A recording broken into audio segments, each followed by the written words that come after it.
चाळीसगाव शहरात साने गुरुजी उच्च प्राथमिक शाळा आणि मंदोदरी ITI प्रशिक्षण केंद्र येथे डेंग्यू, हिवताप, चिकनगुनिया, हत्तीरोग यासारख्या कीटकजन्य आजारांवर आणि HIV एड्स संदर्भात मार्गदर्शनपर शिबिरं उत्साहात पार पडली। यावेळी मान्यवरांच्या उपस्थितीत हस्तपत्रिकांचे वाटपही करण्यात आले।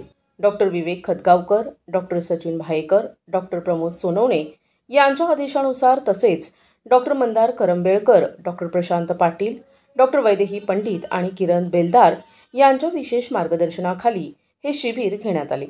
शिबिरात आरोग्यसेवक दीपक ठाकरे, चंद्रकांत चौधरी, समुपदेशक नामदेव अहिरे आणि प्रयोगशाळा तंत्रज्ञ सचिन महाले यांनी मोलाचं मार्गदर्शन केलं।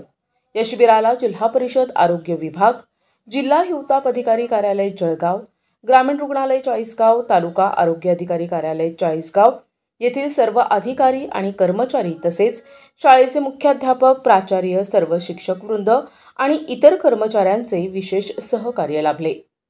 NTV news Marathi, Jalgaon.